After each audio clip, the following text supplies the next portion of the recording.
ফরিদপুরের নৃশংস হত্যাকাণ্ডের সাথে জড়িতদের ফাঁসির দাবিতে ভোলায় বিক্ষোভ সমাবেশ। বিস্তারিত দেখুন ভোলা জেলার প্রতিনিধি জেআই সবুজের পাঠানো প্রতিবেদনে।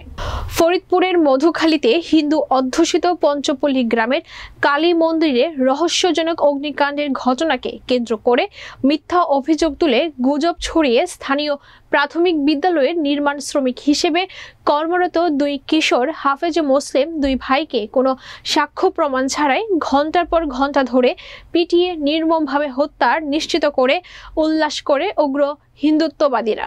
এ সময় অন্তত 5 জনকে গুরুতর আহত অবস্থায় পুলিশ উদ্ধার করে। এর প্রতিবাদে ভোলা জেলা মুসলিম ঐক্য পরিষদের ডাকে প্রতিবাদ সভা ও বিক্ষোভ মিছিল অনুষ্ঠিত হয়েছে। শুক্রবার জুম্মা নামাজ শেষে সংগঠনের সভাপতি মাওলানা আব্দুর রহমান খান তালুকদারের সভাপতিত্বে শহরের হাটখোলা মসজিদ চত্বরে বিক্ষোভ সমাবেশ করে ভোলা জেলা মুসলিম ঐক্য পরিষদ।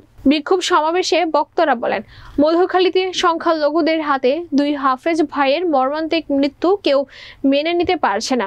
হত্যায় জড়িত ব্যক্তিদের সম্পর্কে গণমাধ্যমে সচিত্র প্রতিবেদন প্রকাশিত হওয়ার 1 সপ্তাহ পেরিয়ে যাওয়ার পরও অভিযুক্তদের আটক করে সংঘাত সহিংসতা প্রশমনের বদলে বিক্ষোভ দমনে শক্তি প্রয়োগ কখনোই সুফল বয়ে আনবে না।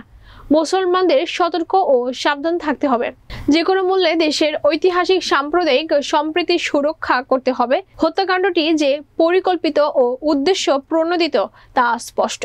সমাবেশ থেকে বক্তারা দাবি করেন, হত্যাকাণ্ডের সঙ্গে জড়িতদের অবিলম্বে আটক করে দ্রুত দৃষ্টান্তমূলক শাস্তির ফাঁসি নিশ্চিত করতে হবে এবং নিহত ও আহতদের পরিবারকে উপযুক্ত ক্ষতিপূরণ দিতে হবে।